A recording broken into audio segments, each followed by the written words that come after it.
In my previous video, I've spoken about the secret that every charlatan knows. And I've explained that anytime you have any mental or emotional investment in anything that cannot be reconciled with Christ, anytime you do that, you have something to hide. Because the thing you are invested in cannot be accounted for. And the stronger your investment is in that thing that cannot be reconciled with Christ, the more easier it is for anyone to scam you or to con you. Now, a scam is when you, for example, you're promised something and you make your investment, you pay, and eventually you don't get anything. A con is when you are convinced that a position is true, but eventually nothing about it is true. So scamming and conning, they are similar. The one is relating to you being robbed in a smart way, and with the other one, you are being positioned into something that you shouldn't be positioned into. Whether someone is a scam artist or con artist, it comes down to the same thing. They trick you into believing that you'll have control. That is the main ingredient that most people fall for.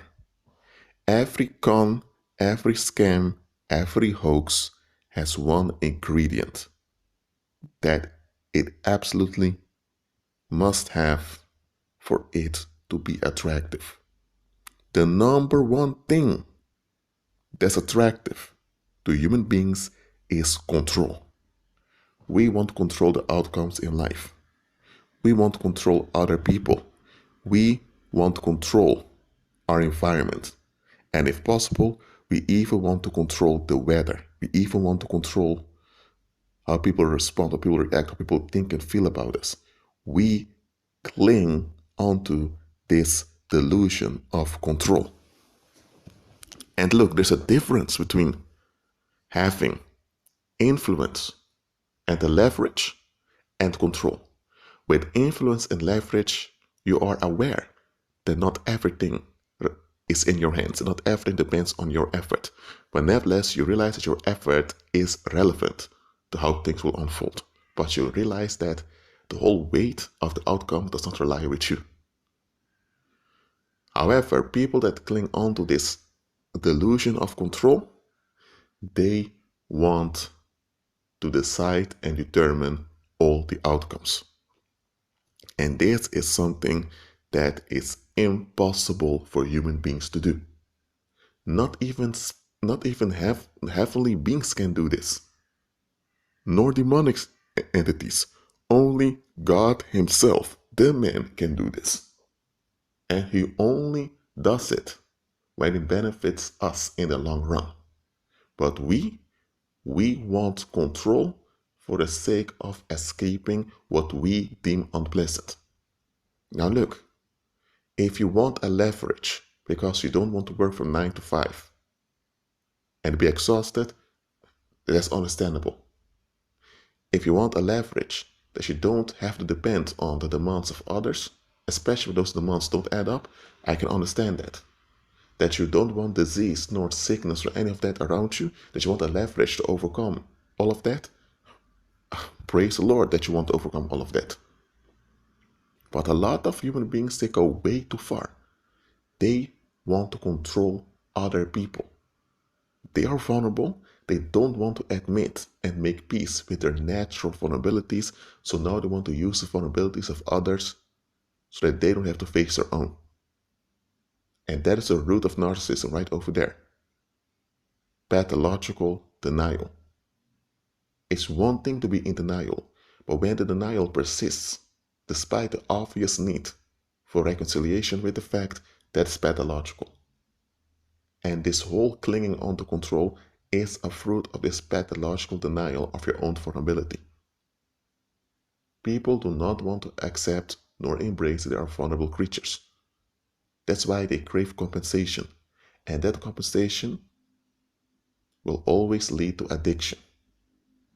So this clinging onto control is an addiction, and this addiction can only be sustained with violence, because you have to violate others to have a hold on them that you shouldn't have. Because everyone that wants control wants a hold on your future and on your existence that they shouldn't have. But that is how the world works. And we experience others using their leverage at our expense. So now we think that we need to have the leverage all the time to determine the outcomes for us. That's what they call in the world taking responsibility for your own life, or take charge of your own life. But here's the thing. There is no such thing as taking the charge of your own life. No matter how good your intentions are, no matter how sound your actions are, you are just a vulnerable creature by yourself. By yourself, out of yourself, you can't guarantee any outcome. You can be a quote-unquote hard-working man, but if nobody wants to hire you at the job, or nobody wants to purchase anything from you because you have a bad reputation, where will you be? So you can be someone with a lot of talent, but if nobody wants to recognize your talent because they're holding on to the status quo, what can you do? So human beings are vulnerable creatures, and this is a frightening thing that many just don't want to admit to. That's why they join groups, or better said, they join cults, where they share in the violence of the group, and they rely on their inclusion in group violence to be secure. That is what they rely on in the world. So the world tells you that control is the way to be delivered. But Christ is telling you, no, control is a delusion.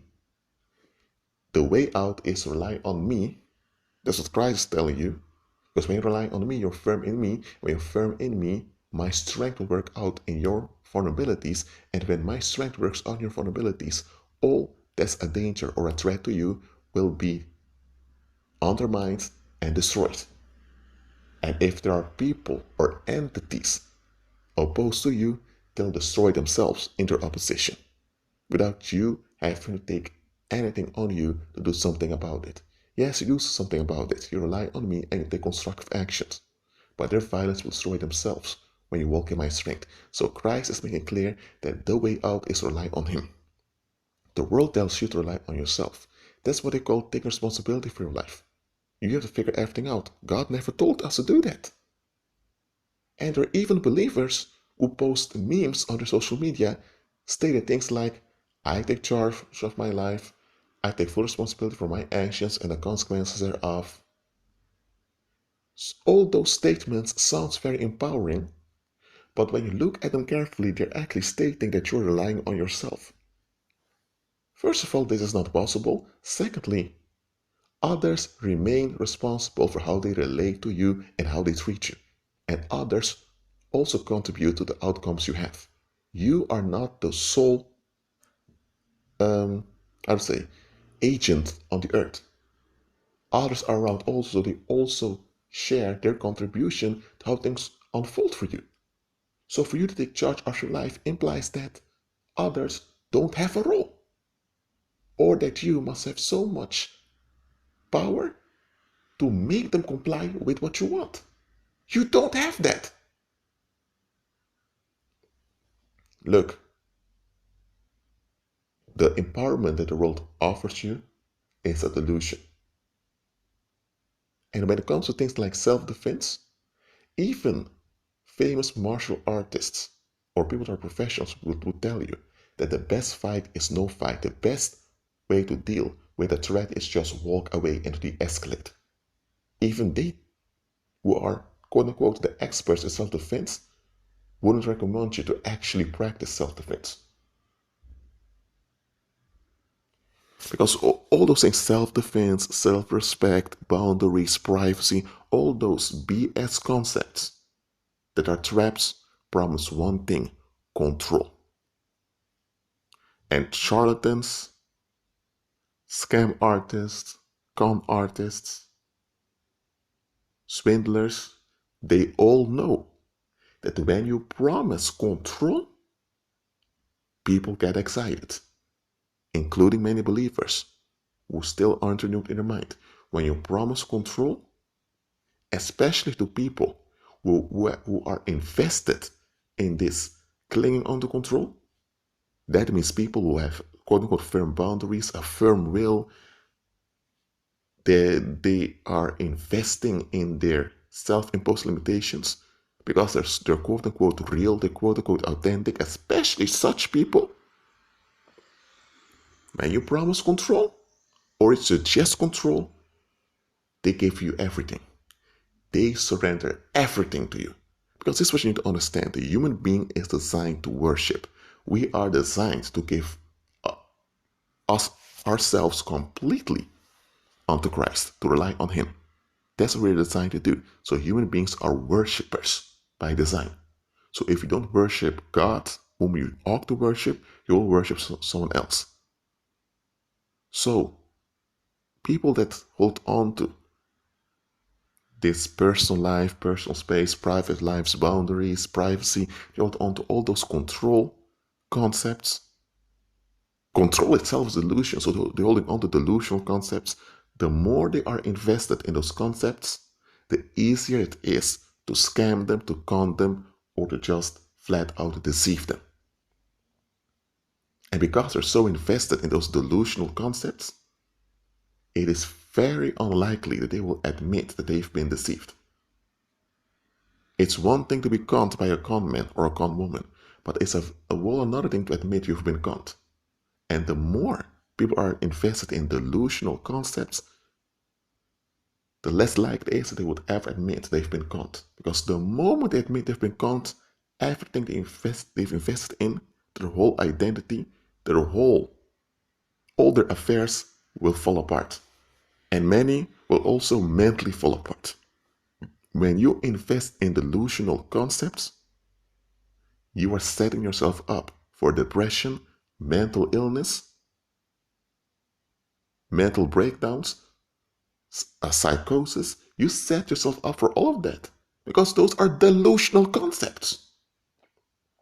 You invest in something that's real, that's natural, or that's in line with Christ, you will never have such issues because it's a real thing. You invest in something that appears real, but it's only there to relieve you because you want to be left alone. By the way, this whole idea of being left alone itself is a delusion, but it's one of the biggest illusions that a lot of people hold on to. Anytime you hold on to, that means holding on to something means you invest in it. Anytime you invest in a delusional concept, you are setting yourself up for mental danger. Because now you need supply from others to keep yourself mentally stable. When you invest in delusional concepts, you become dependent on the support and emotional supply from others to keep yourself mentally sane.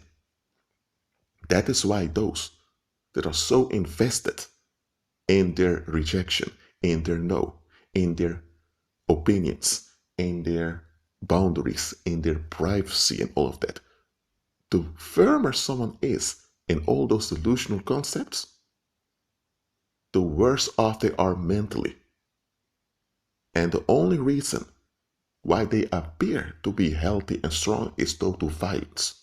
It is because we condone their violent attitude. We condone their violent words. We condone their no's, even though their no's are often not legitimate. Some people just want to say no just to prove to you that they have something to say.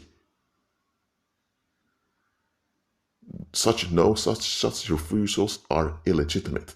especially when you're in a community where you're required to get along with other people. But we accept it when people are openly violent. We shouldn't, but we do. And it's that supply that we give to those people who are actually delusional that keeps them mentally stable. The moment the community would begin to resist the illegitimate no's of delusional people, you'll see quickly how many of them will pick up knives or guns or hammers, whatever, and they would lose it on others.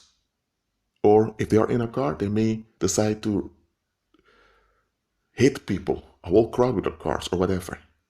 When people who are invested in delusional concepts, when they don't get the emotional supply, or better said, the sympathy and empathy from others for their defective attitude, when they don't get it anymore, they'll fall apart mentally. And when they fall apart mentally, you don't notice it immediately, but sooner or later, they'll escalate. And a lot of people will get hurt. It is a scam that you're entitled to your own will. You're not. That's nowhere found in Scripture. Even the pagan courthouses of this world don't acknowledge that you're entitled to your own will. Because if you were, that would mean that you would be allowed to will whatever you will, and everyone has to find a way to get along with what you want. That's not true. That's not even science can approve nor condone such a thing. Look, the more you invest in delusional concepts, the worse off you are mentally, and the more dependent you become on the world. There are a lot of people out there, they think that they're very strong, that they have things under control. Because when they don't want something, they just say no. When they want something, they're very clear about it. There are people out there that are very static in their attitude, and they think that this static attitude is a form of strength. It's not. It's a delusion.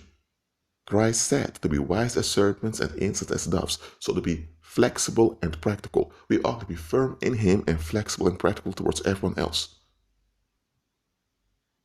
Even con artists, scam artists, and swindlers, and charlatans, even those deceivers realize that you need to be flexible. And then you have commoners out there, including, and there are also pagans and believers like that, who are very firm in their will, in their quote-unquote principles, which you did do. A principle is just an expectation that you cling on to. They're very clear with their expectations that they don't challenge. And anytime those expectations are challenged, that they don't want to face, they lose it. They lose it. So, do not invest in delusional concepts. See a delusional concept for what it is. I don't care how many people embrace it. I don't care if many believers embrace it. If the concept is delusional, because it goes against reality, it goes against fact, it goes against Christ, then you should not cling onto it and should not invest in it. Anyone that suggests control to you, they are scamming you, they're conning you. Anyone that tells you that you're entitled to your own will and that you're entitled to control over your own will, they are lying to you. They are. The only will that matters is God's will, and all other wills must be in line with Him. Only then will there be stability, safety, and sanity for everyone. Any deviation from God's will lead to ruin. So anyone that tells you that you are entitled to your own will, they are conning you into ruin. And now you have folks who are so delusional, they don't want to face that they are in ruin. Now they want to ruin others so they don't have to face themselves. That's what delusional people do. Don't go that road, believers. Remain in agreement with Christ. Be at peace.